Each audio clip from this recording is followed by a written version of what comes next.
Hey everybody, Dave here. Hope you're having an awesome day. So with Halloween right around the corner, I found myself this guy, Zed the Zombie, at Goodwill for $2.99, and I think he's going to be a perfect little project to repaint and maybe customize just a little bit. So come on, let's do it.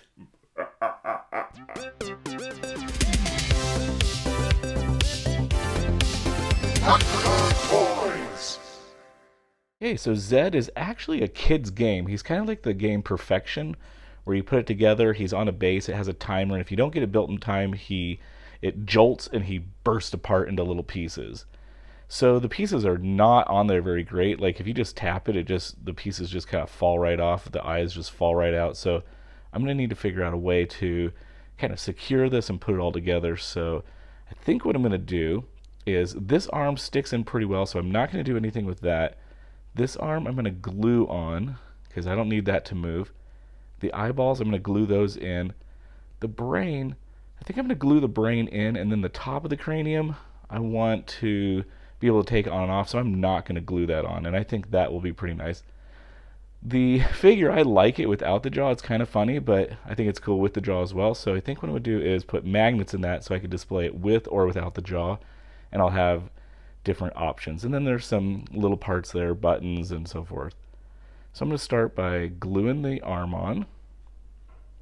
And as I was gluing this together, I'm looking at it going, that seam is pretty egregious. So what I'm going to do is just take my glue and a little bit of baking soda and just put it on there, and that acts as like a filler.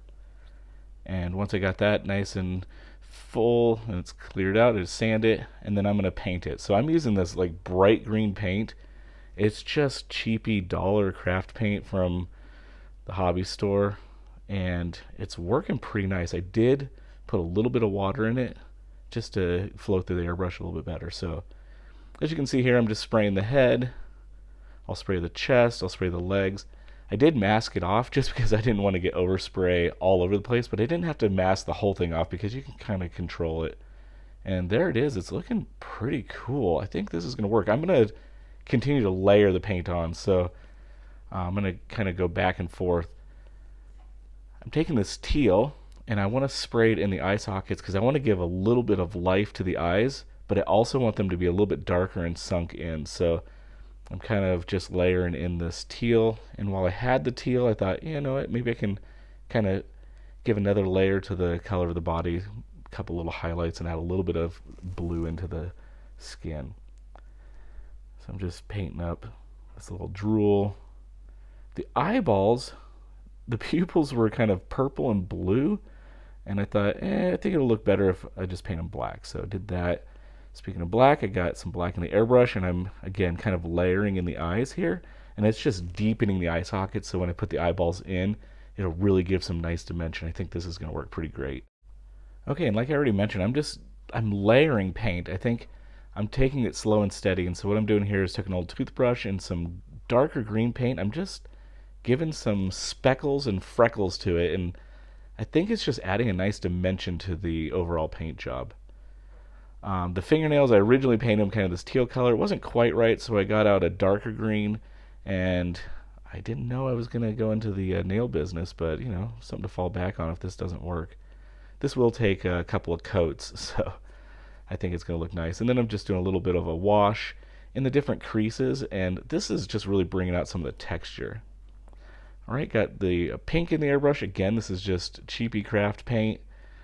And I just wanted to give a little bit of like reddish flesh color into the ears, maybe a little bit on the cheeks. I'm just using a sticky note to kind of block that out. That worked out pretty great. I'm not super great with an airbrush yet, so I am still kind of learning how to control it. I've done a little bit of overspray in some areas, but I just went back and kind of repainted it, and in the end it looks pretty cool. I'm pleased with the direction it's coming. So while I still have the pink, I'm going to go ahead and spray some of this on the brain just to give some dimension and depth to the brain itself. That looks good. And the jaw, like I said, I want to be able to take this in and out, but it does just fall out. So I've got some magnets here. I drew a little line. I'm kind of just dremeling out the depth of these magnets, and you can see I have 2 magnets, but what I'm doing is I'm putting really carefully a layer of glue on the bottom. I've got the 2 magnets put together, and I'm gluing just the bottom magnet. I'm going to let that dry, and my goal is to then put a little bit of glue on the top magnet. So we'll just do just a touch of it. I'm being really careful that I don't do too much glue because I don't want it to seep over and glue the whole jaw on. And then I'm carefully pushing this in, and I'm going to just give it a good snug push, let it sit and dry, and then that should work where it can come apart and I can use the magnet. I'm taking a micron here and just filling in these little holes in the buttons. Super simple, worked out pretty nice. The ring and his belt buckle, I spray painted it silver, just doing a little wash to get some depth on that. I don't know if this matters or not, but to me it was like the belt, the little belt loops. I thought, you know what, if I just Dremel out, or not Dremel, but use my pin vise and drill out a little hole there, maybe it gives a little bit more realistic look. And then I was like, I don't love the gray belt, so I went ahead and painted that black.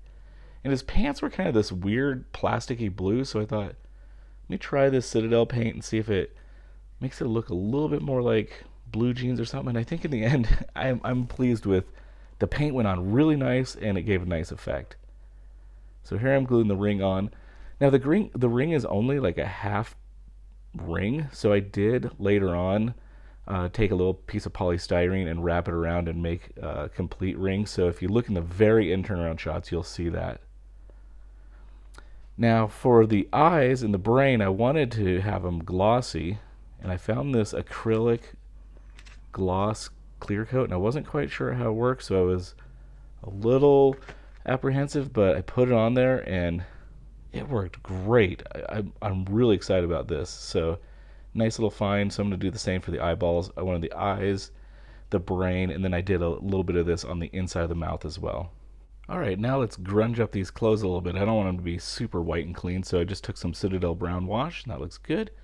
And then took a piece of scrap foam and just trimming this down, and I'm going to make a cool little base. Took some aluminum foil, and you can roll that around and it gives a little bit of a texture. I wanted it to look like a piece of old broken up concrete or something, so I took these guitar strings that my buddy gave me, and I'm gonna kind of reshape them so they look like rebarb. That's kind of my goal. So I have a piece of styrofoam that I kind of cut out like an old broken piece of concrete, and then just took these guitar strings, and I think that looks pretty cool. Here's kind of a little shot of the front and the back, you can see. And then I'm taking some Mod Podge with some dirt from my backyard because I want this like kind of gritty, kind of grungy texture on the concrete base that I'm making. So just brushing that on, and it definitely gave me the desired effect. It looks really cool. So I'm going to keep brushing this around, and we'll get this entire base covered up. Okay, there it is. We'll let this dry, and for some reason I'm kind of hungry for some cookies and cream ice cream. That looks great though.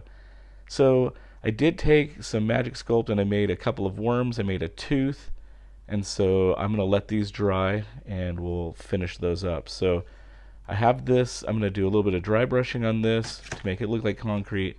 I'm going to paint up these worms. I'm going to paint up that tooth. Actually, the tooth I ended up painting gold because I couldn't get it to match the yellow, but I think it turned out kind of cool in the end. So I think we're going to wrap this one up. It's looking good. Ooh, really quick, one last addition. I'm going to add these little staples just so it makes that line look a little bit cooler. Yeah. Okay, that was a really fun build. Like, it's one of those builds, like, the entire time I had a huge smile on my face because it was just so much fun. So I think it turned out pretty great. And I hope you have an awesome Halloween. Don't forget to hit that like, subscribe, notification bell, and as always, it's a great day to be a toy nerd.